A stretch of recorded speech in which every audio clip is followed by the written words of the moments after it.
Quand il y a une superposition du rayon laser, est-ce qu'il n'y a pas une accumulation de chaleur qui pourrait donner naissance à un des oxydes, la litarge ou le massicot qui vient après? Quand il y a superposition. Je suppose que si vous tremblez ou si vous ne voyez pas forcément. Non, alors en fait, c'est encore une chance. Le temps d'irradiation ne joue pas finalement. Une fois que la transformation est faite, c'est vraiment la propriété optique de la platínérite et du lumium qui font ça.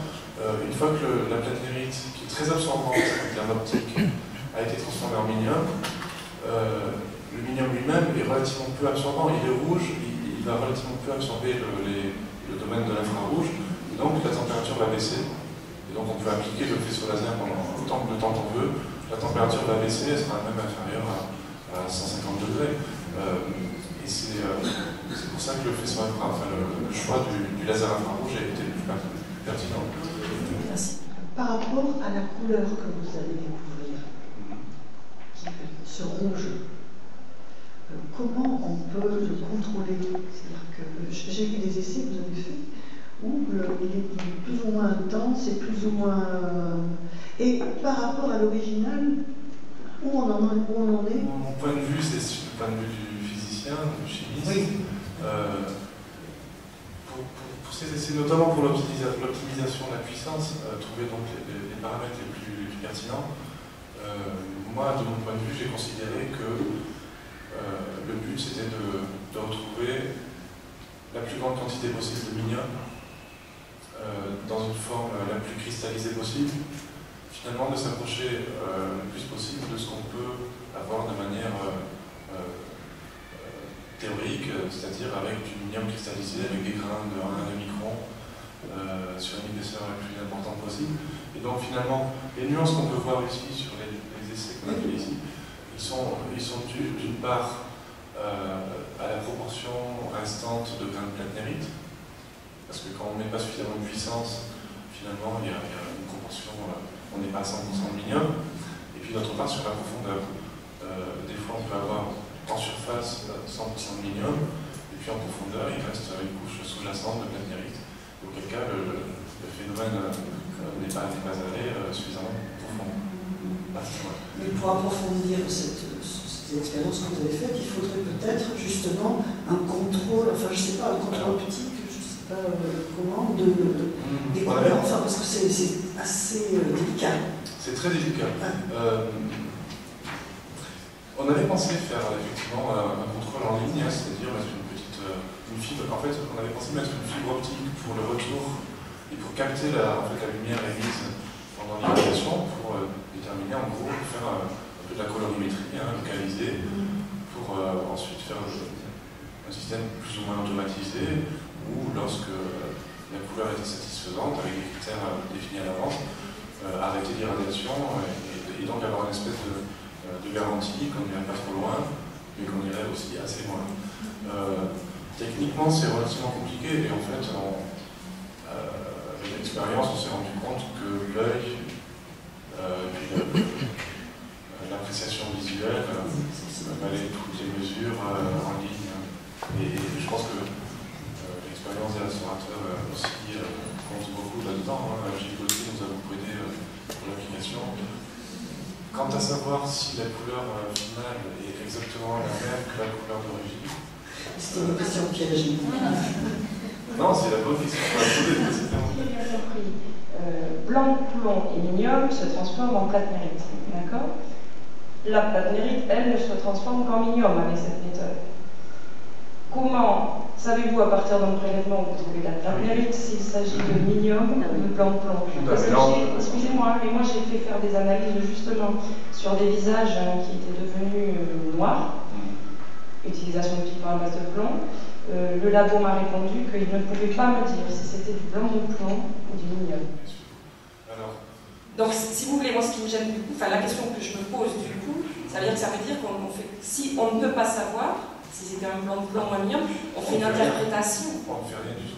Et ouais. Parce et dans quel cas alors on va pouvoir savoir si c'était un blanc ou un rouge? Pour les visages, a priori, je suppose que les visages, Dans la bio, j'ai rarement vu des mélanges minium blanc-plomb pour l'incarnation. Donc en général, c'est plus blanc-plomb et ocre, blanc-plomb et rouge. De toute façon, l'incarnation, on ne peut pas la rendre rouge. Donc je pense que ça ne peut pas marcher sur l'incarnation. Et pour d'autres éléments de vêtements, par exemple? Il faut faire une analyse, effectivement. Il ne faut pas se lancer dans l'expérimentation comme ça, sans avoir une idée très précise et certitude. Voilà, c'est ça que c'est là où moi je poserai la limite. Bien sûr, la si limite. On ne peut pas savoir au départ. Tout à fait. Mais la limite, elle n'est pas dans la technique qui nous est présentée. Non, elle est dans l'analyse. Elle est dans l'examen, c'est le diagnostic que l'on en fait. Voilà. Et si cette méthode pouvait marcher, on aurait quand même la délicate chose à prendre de savoir si c'était en rouge ou en blanc. Voilà. La question, j'ai une question qui est tout à fait dans cette suite-là. Est-ce que le massicot se transforme aussi en platnérite? Non, très en vieillissement. Ça a rarement été observé. Par exemple, le massicot élitarge en tant que pigment, c'est vraiment des cas exceptionnels. En termes chimiques, il faudrait vraiment des conditions extrêmement agressives et vraiment très particulières d'oxydation pour que ces polymonoxydes se retransforment en dioxyde de plomb. Si c'était le cas, je voudrais bien connaître les conditions. Donc voilà, je voulais simplement faire une précision concernant le fait qu'il s'agit d'un expériment que j'avais déjà eu une formation en Italie il y a déjà 20 ans. Donc sur la reconversion en blanc de plomb était pratiquée, mais pas sans laser bien sûr. C'est-à-dire, ça m'étonne un peu qu'on ne parle pas d'inertie thermique ou de calcination effectivement liée à d'autres matériaux constitutifs de l'application d'un laser. Donc ça c'est déjà une grande question pour moi en termes de conservation. Et ensuite, on sait très bien que cette application qui était un peu étudiée par rapport, vous savez, la crucifixion de Cimabue à l'acide, donc était une pratique effectivement possible, mais après on a bien constaté aussi vite que la durée de ce traitement, de cette reconversion, durait environ 35 ans. Donc il s'agit d'une opération qui a des limites temporelles. Et surtout, ça m'a étonné un peu de préciser, je voulais simplement, voilà, je ne suis pas en train de critiquer, mais préciser, c'est important, le terme que vous avez utilisé au départ, c'est-à-dire d'une dégradation, alors qu'il s'agit d'une altération stable. Ça, c'est très important pour nous. C'est-à-dire le noircissement, le bioxyde de plomb, il s'agit d'une altération qui est stable, c'est-à-dire ne comporte pas des problèmes de conservation à l'ordre. Donc, autant que tel, on a plusieurs exemples d'altération stable dans les matériaux constitutifs.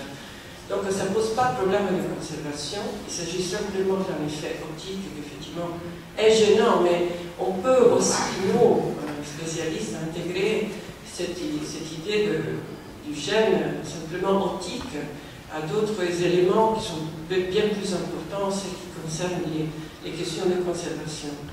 Donc il ne s'agit pas d'une dégradation, il s'agit d'une altération stable. Je suis réagir sur deux choses.